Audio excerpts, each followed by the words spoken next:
Let's go. Selamat malam semuanya. Ini kita di day 3. Gua ngebacot. Ya kan. Hari ini gua ngebacot mau seputar olahraga lah. Yang hobi yang gua sangat senangi dan gua tidak bisa hidup tanpanya. Jadi gua tuh gym antusias.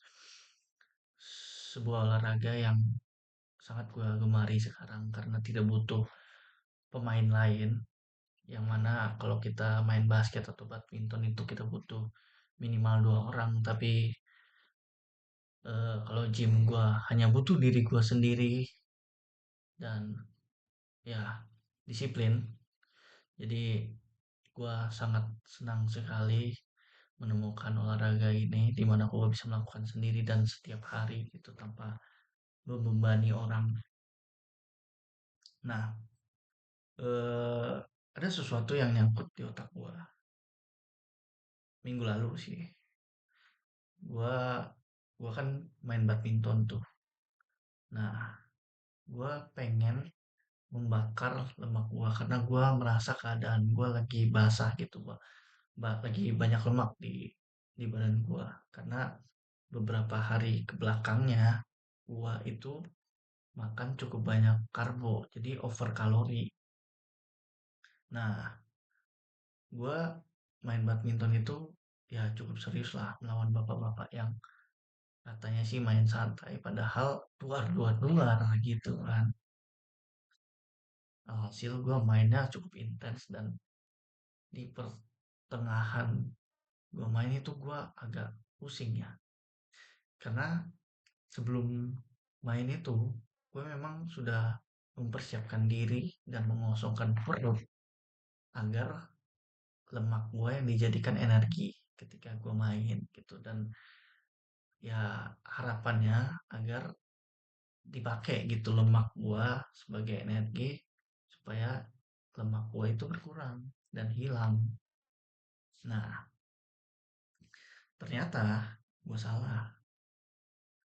Setelah gue cari-cari dan bertanya kepada ChatGPT, ternyata lemak itu dibakar ketika kita melakukan aktivitas intensitas rendah ke sedang dalam kurun waktu beberapa menit.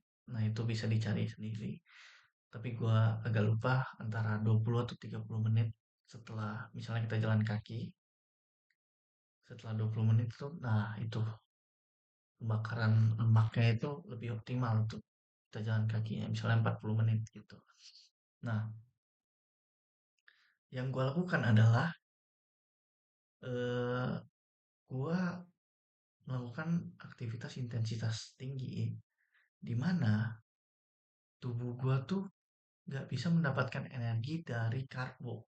Karena karbo itu adalah sumber energi yang cepat untuk dijadikan energi. Jadi ketika kita melakukan intensitas tinggi, tubuh kita tuh mencari energi yang cepat untuk dipecah menjadi energi. Dan itu karbo. Nah, saat di kasus gua yang minggu lalu itu, gue bermain badminton dalam keadaan perut kosong.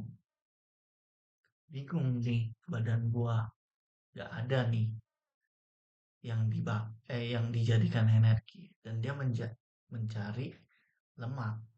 Sementara lemak itu cukup lama untuk dikonvert jadi energi, sehingga itulah kan sepertinya itu teori gue ya. Itulah kenapa gue tuh pusing gitu. Itu.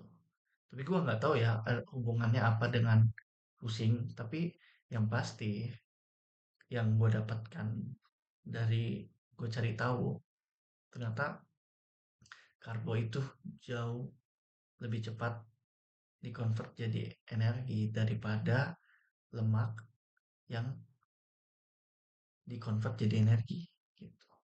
Karena yaitu prosesnya si si karbo itu lebih cepat dan si lemak itu lebih lambat. Gue nggak tahu penjelasan ilmiahnya gimana. Yang pasti kesimpulannya itu yang dari yang gue cari. Dan salah satu indikatornya lagi si si lemak ini butuh oksigen untuk dijadikan energi. Mungkin itu kenapa kita sering kram ya kalau melakukan intensitas tinggi gitu. Karena energi oksigennya semua diambil oleh untuk proses pembuatan energi dari lemak, tetapi otot kita tidak mendapatkan asupan oksigen, makanya kita kram gitu. Itu teori gue aja sih, itu jangan diikutin yang itu. Pokoknya intinya jika mau membakar lemak itu lakukanlah aktivitas yang intensitas rendah ke sedang itu. Tetapi kalau ingin membakar energi karbo yang ada di perut, lakukanlah intensitas tinggi. Itu aja. Itu ya dari gua. Terima kasih. Selamat malam.